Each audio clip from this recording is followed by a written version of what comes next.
मोदी, मुझे मांग संख्या 30 जनजाति क्षेत्रीय विकास और 31 सामाजिक न्याय एवं अधिकारिता पर बोलने का मौका दिया, उसके लिए आपका हृदय से धन्यवाद। सभापति महोदय, मैं आपके माध्यम से बताना चाहूँगी कि पिछली सरकार ने अंबेडकर भवनों के लिए जगह अलॉट करवा दी, उनकी 50-50 लाख रुपए की स्वीकृति करवा दी। उसके बाद आज तक वो अंबेडकर भवन धरातल पर बने नहीं हैं। मैं आपके माध्यम से ये कहना चाहूँगी कि मंत्री महोदय ये डिसाइड करें और अभी जब जवाब दे तो ये बताएं कि अंबेडकर भवन बनाने के लिए आपकी क्या योजना है और सरकार की इस तरह के काम करने की मंशा है कि नहीं है। अंबेडकर भवन प्रत्येक ब्लॉक पर बने, यहाँ तक कि मैं तो चाहती हूँ बड़े कस्बों में भी अंबेडकर भवन बने और उनके अंदर लाइब्रेरी भी स्थापित हो, ताकि जो पिछड़े वर्ग हैं उनके बालकों के लिए शिक्षा की व्यवस्था हो सके। उनमें कोचिंग सेंटर खोलकर वो अपनी व्यवस्था कर सके कि दूर जो नहीं जा सकते उन बालकों के लिए। तो कहीं सारा उपयोग अंबेडकर भवन का होगा तो ये काफ़ी लाभदायक रहेगा। प्रत्येक ब्लॉक पर तो कम से कम बनने चाहिए। तो आप सुनिश्चित करें और जवाब दे तो मेहरबानी हो कि आप जवाब दें, ताकि इस 5 सालों के अंदर ये अंबेडकर भवन हमारे ब्लॉकों में बने।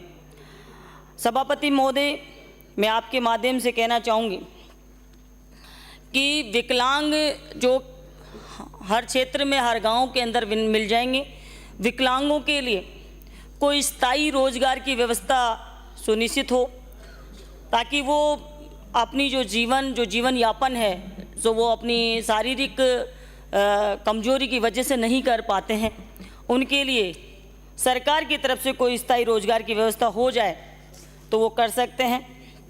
उनके लिए जो स्कूटी दी जाती है वो भी पेट्रोल डीजल की ना देकर इलेक्ट्रॉनिक दे, ताकि उनको ये भार भी नहीं पड़े। माननीय सभापति महोदय, मैं आपके माध्यम से कहना चाहूँगी कि अनुसूचित जनजाति छात्रावास जो बोली के अंदर भी है और सभी जगह पर खुले हुए हैं, अधिकतर जगहों पर, तो मैं चाहूँगी कि इनकी एक बार जांच कराकर सर्वे कराकर इनकी क्षमता जिस हिसाब से मांग होती है उस हिसाब से थोड़ी थोड़ी बढ़ाई जाए, ताकि प्रत्येक वर्ष बालिकाएं उस छात्रावास में पढ़ने से वंचित रह जाती हैं। और उनकी जो व्यवस्थाएं हैं उसके बारे में भी थोड़ा सा मॉनिटरिंग के लिए थोड़ी अच्छी व्यवस्था की जाए, कोई टीम गठित की जाए, क्योंकि वहाँ बालिकाओं को खाने की, कपड़ों की, रहन सहन की जो भी व्यवस्थाएं हैं, मैंने भी 1-2 जगह जाके देखा, कहीं छत टपक रही है, कहीं टॉयलेट ख़राब है, कहीं बालिकाओं को जो मिलने वाली सुविधाएं मिल नहीं पा रही है। तो उनको ध्यान में रखते हुए आने वाले समय में इन चीज़ों का ध्यान रखें, क्योंकि सरकार का जो पैसा है उसका सदुपयोग हो सके। माननीय सभापति महोदय, मैं बताना चाहूँगी, जनजाति मंत्री जी थोड़ा ध्यान दें। मंत्री जी दे रहे हैं आप, तो बोलिए। जनजाति मंत्री जी से भी मैं कहना चाहूँगी कि मैं पिछली बार जब जन भागीदारी योजना के तहत 30% पैसा अपने विधायक कोष से कट चुका और बाकी का पैसा 70% जो मिलना है जनजाति विभाग से, वो आज तक नहीं मिला और वो काम अभी तक अधूरे पड़े हैं। ये कि हमने भी थोड़े टाइम के बाद में 2023 में ही इसके लिए दिया था।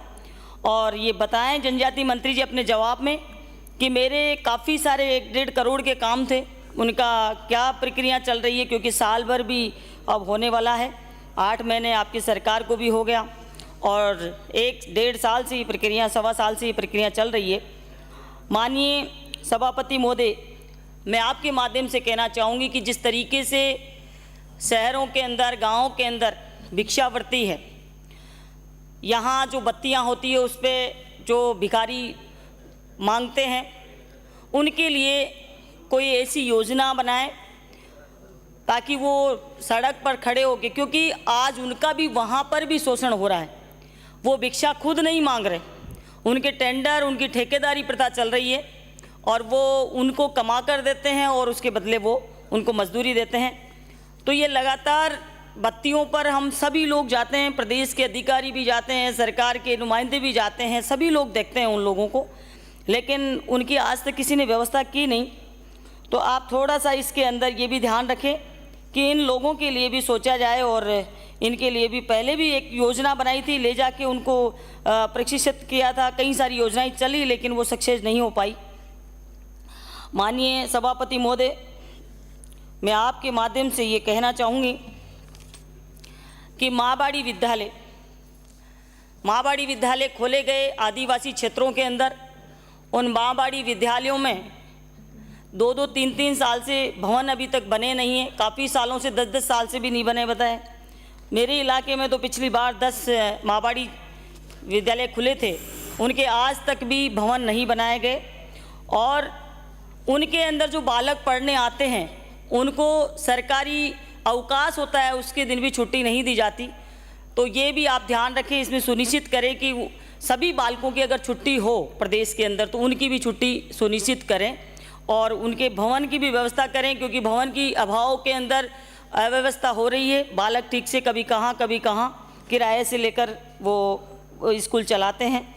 तो मैं आपके माध्यम से यही कहना चाहूँगी कि बालक बालिकाओं के लिए ब्लॉक स्तर पर कोचिंग सेंटर खोलने की भी व्यवस्था हो, क्योंकि ग्रामीण इलाकों में बहुत सारे गरीब जनता निवास करती है।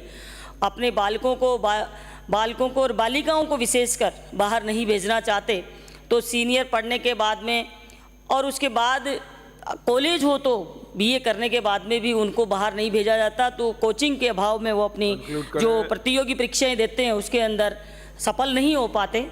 और मैं आपसे यही निवेदन चाहूँगी कि जितनी भी मांगे हमने रखी है उन पर गौर किया जाए, और आपको धन्यवाद कि आपने मुझे बोलने का मौका दिया। धन्यवाद।